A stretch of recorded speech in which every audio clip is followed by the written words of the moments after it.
And welcome back to the Secret Underground Lair.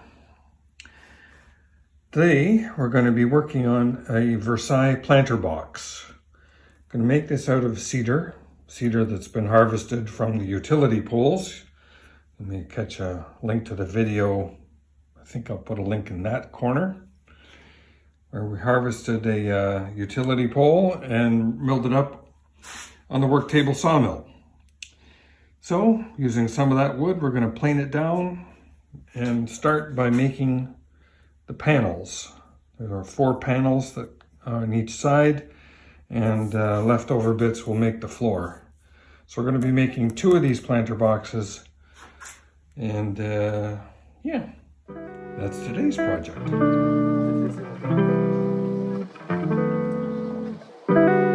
Here's the wood that we're going to be using for this project. Just a bunch of nice cedar pieces.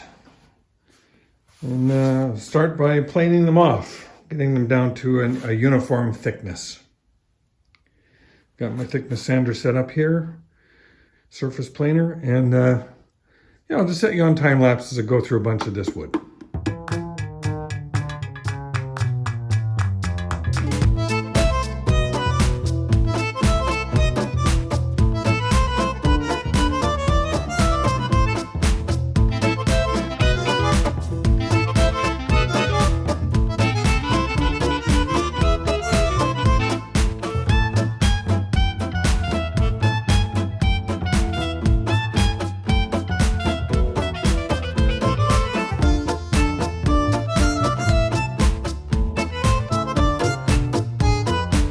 All right, I'm happy that the boards are the same thickness or really close to the same thickness. It's going to be suitable for a glue up. The panels will become much more even with some rough sanding and final sanding before they're put together into the planter box itself. So suitable for glue up is what I was attempting to do on that operation with the surface planer. And in case you're wondering, the dust collector, connected there to the surface planer, is doing a phenomenal job. So here are the what will become panel blanks laid out. So out of these 3 pieces of wood that I've got here, I will get 3 panels at 16 inches by 16 inches. So 1, 2, and 3. These shorter of the pieces are 49 inches long, so I have it's just right for making 3 16-inch panels. So I get 3 out of there, 3 out of there, and the remaining 2 from here. I need 8 sides for making 2 planters. And then the top portion of that will become the bottom for one of the planters, and I've cut up another 3 pieces just like this. I'll take the bottom out of one of those, out of that set as well. So I'll set up the table saw. The first operation is going to be just kind of trimming off the bottom edges of these pieces. For example, in this one, I'm going to eliminate that knot entirely. This is a long piece, so I have some room to spare. And yeah, just kind of get them evened up across the back side. You can see this has got a bit of an angle to it. So just make a square cut, square them up, cut them to 16 1/4, and then we can start gluing these panels together.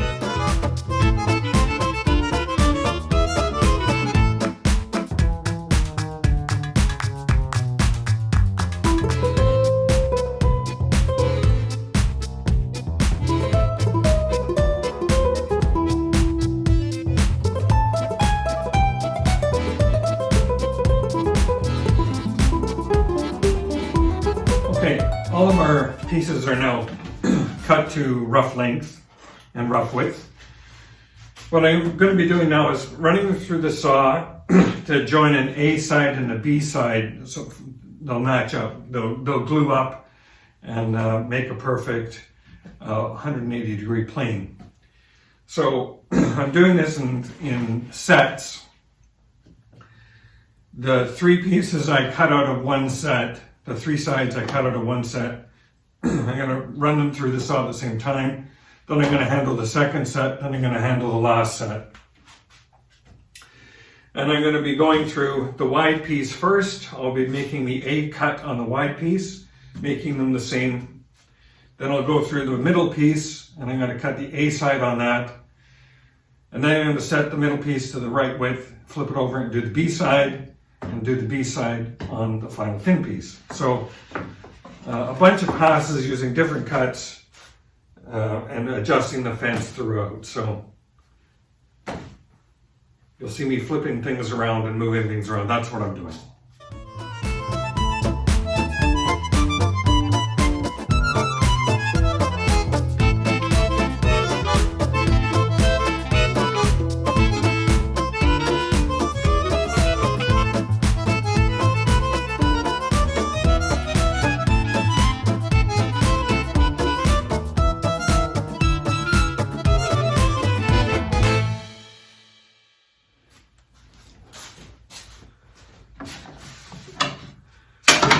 Alright, got a fresh bottle of outdoor wood glue. Let's put this together.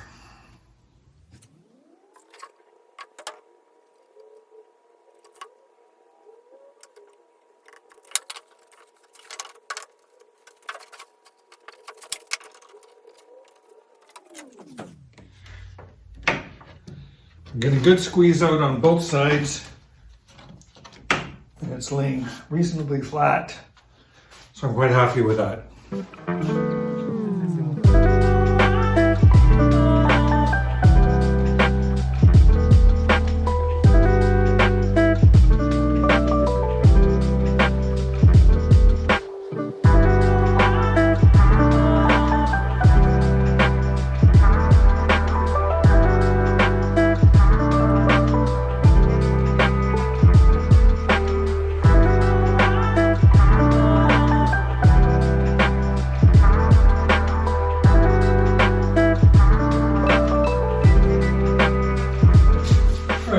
Next up, I'm going to cut the legs. These legs are going to, final dimensions are going to be 1.5 by 1.5. So I'm going to rip this plank down to 1 3/4. I'll get 4 planks out of this, out of which I will get the 8 legs that we need. So, a little bit of ripping and away we go.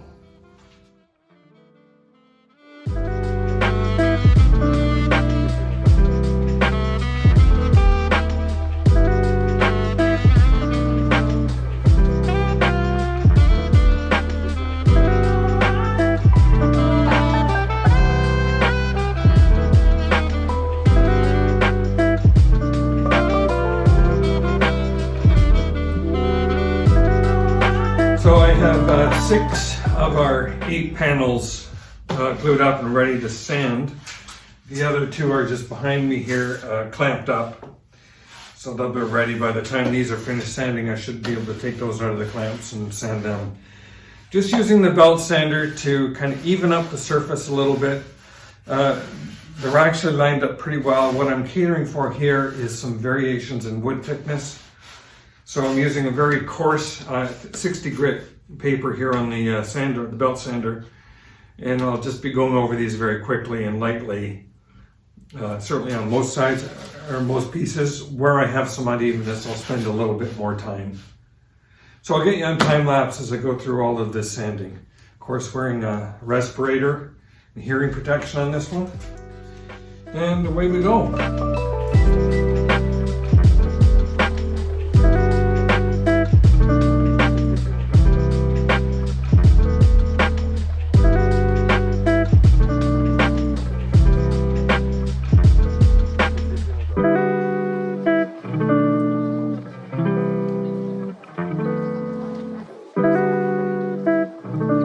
So here's kind of an example of a before and after effect of the sanding. So you can see this piece is just a slightly bit thicker than this piece. So there's a little bit of a ridge here. And of course the glue marks. If I flip it over, these pieces are perfectly matched on this side. So this piece is a little bit thicker than this one, hence the sanding that's required. And of course get rid of the glue. And the after result is this. So just a nice flat piece Very happy with the result. In fact, between this piece and this piece, you can hardly even see the seam. It runs right through there, but apart from that coloration, you could hardly tell that those were two separate pieces. So very pleased with that result. I'll continue on with the remaining 5 that are in this pile and the 2 that are glued up. And I'll come back when I have all these done. All right, 6 of the 8 sides are done. The other 2 sides, I'm going to leave them clamped up for a little bit longer yet. What I'll do is I'll cut and clamp the 2 bottom pieces and get them ready to go. By the way, I also attached a little strip here, just clamped this onto the table saw. So when I'm using the belt sander has a tendency to pull the wood toward me. So it stops against this and it makes it a lot easier to work with. So I don't have to fight the wood. That's what that little piece of wood is there for. Okay, I'm going to cut up this piece here for 2 bottoms and a couple of narrower pieces, and we'll get them clamped together the same as we did for the sides.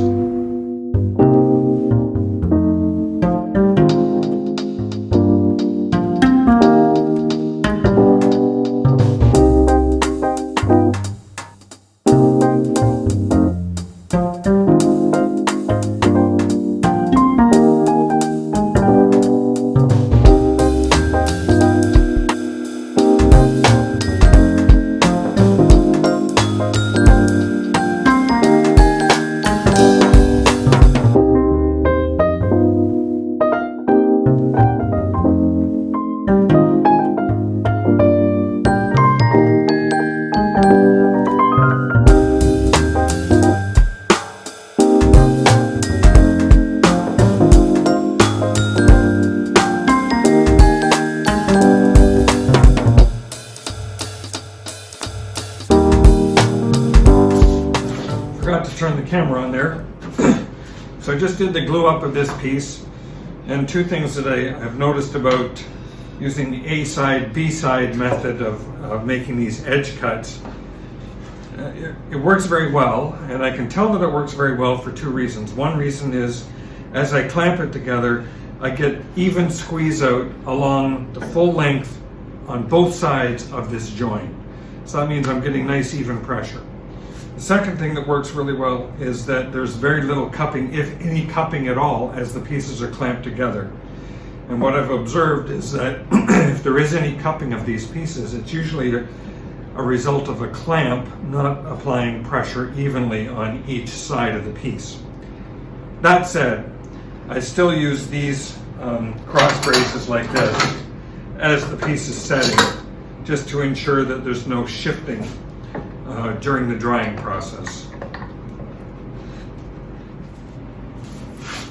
Next step in the process, I'm going to trim these panels down to 16 by 16. So I got them all of our 8 sides are now sanded. The bottoms have been glued and clamped. We'll get to sanding those in a little while, but let's take care of the sides and make the basic box.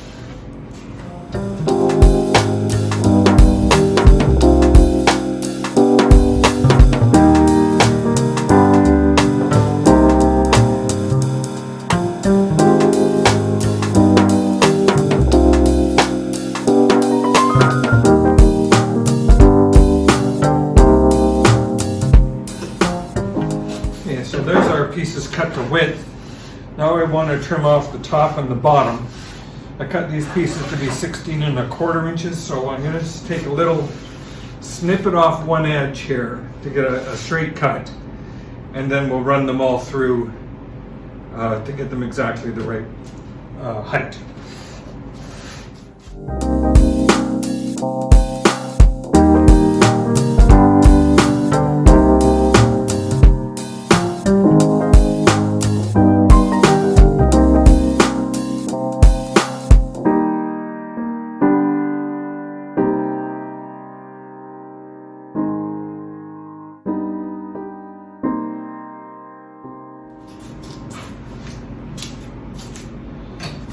Okay, next up we're going to take our leg blanks, currently 2 by 2, cutting them down now to 1½ by 1½ So that'll be 2 passes for each leg.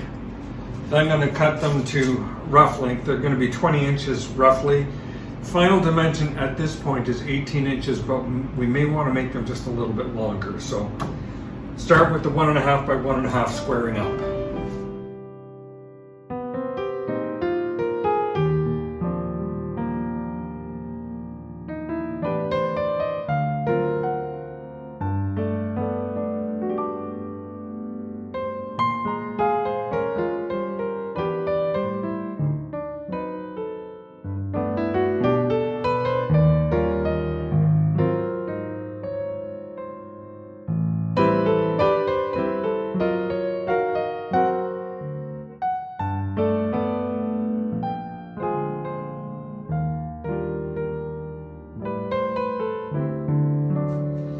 We've reached a determination on the length of the legs, and it's going to be 18 inches.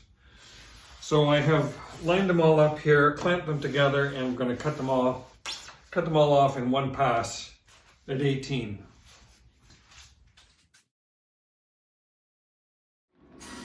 Cutting them that way minimizes the tear out. You can see on that edge there's just no tear out at all. So we've eliminated the tear out on most of the pieces except for the last one, which I probably should have taped up. But we're done. Now we can start assembling the sides. So the intended method of assembling this box is going to be using these pocket screws.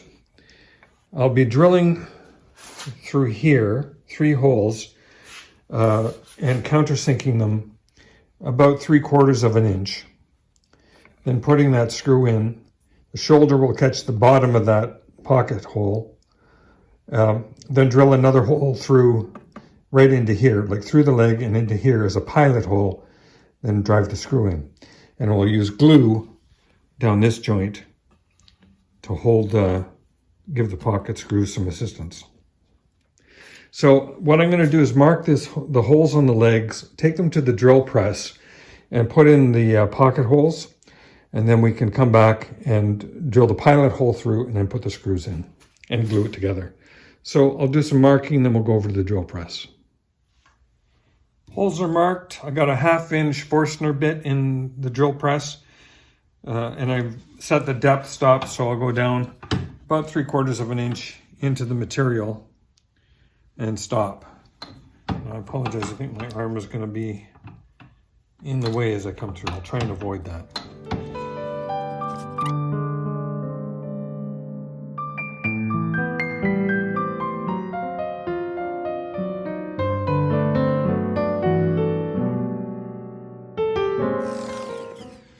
All right, holes drilled for going into 2 panels. Let's take this back over and try assembling one. So I've got the leg lined up here, and what I'm going to do is just take the drill, go through, set in that center part of the Forstner bit, and I'm just going to go through until I touch the side.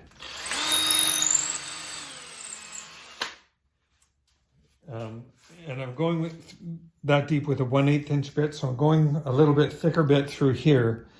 Once I'm into the side itself, I'm going to switch to a smaller bit so that the screw has a little more bite to it. Sorry, my arm is in the way.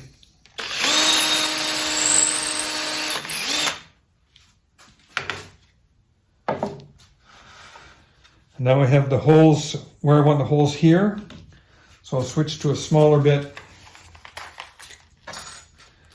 make a pilot hole there. I don't want these sides to be splitting, so very important to get the pilot hole in there.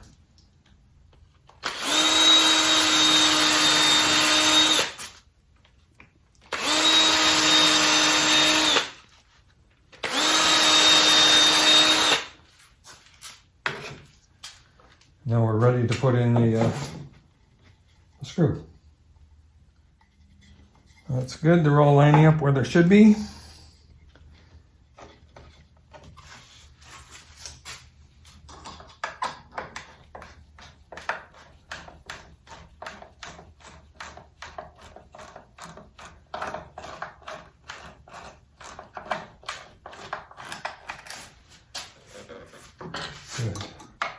That's a good fit.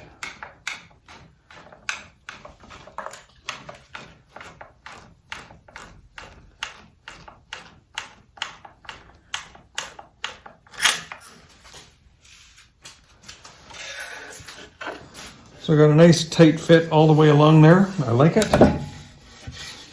The inside edge is going to be flush.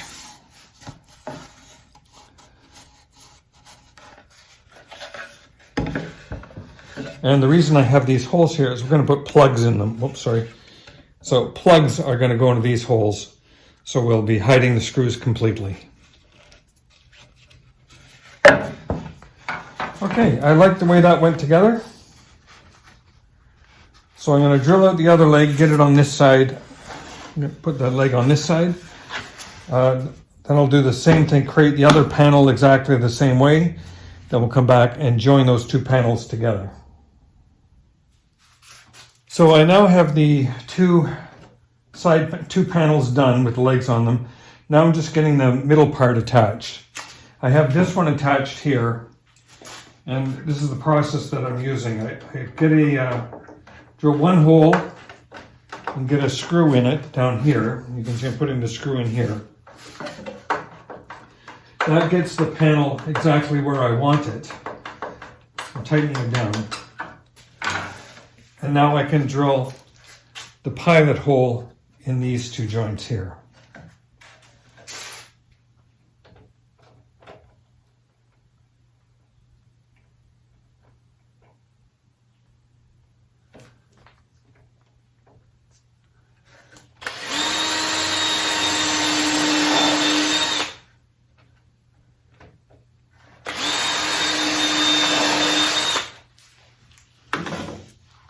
Now I'm going to take that screw out, make the pilot hole go the depth that I want into the bottom piece here, and drill these holes out just a little bit bigger to accommodate the shank of the screw.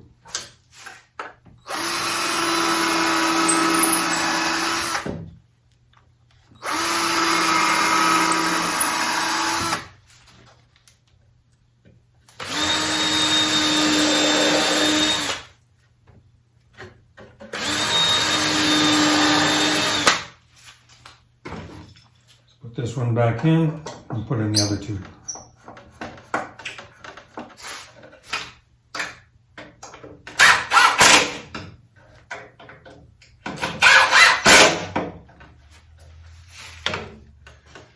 Okay, that's 3 of the 4 sides. Just need to put this top one in, or front one, or side one, or however we want to call it. But that's how we're looking so far. Overall pleased with that. Let me back up a bit. Yeah, that's how we're looking. With plugs in these holes, so these holes will just disappear and be sanded flush. Okay.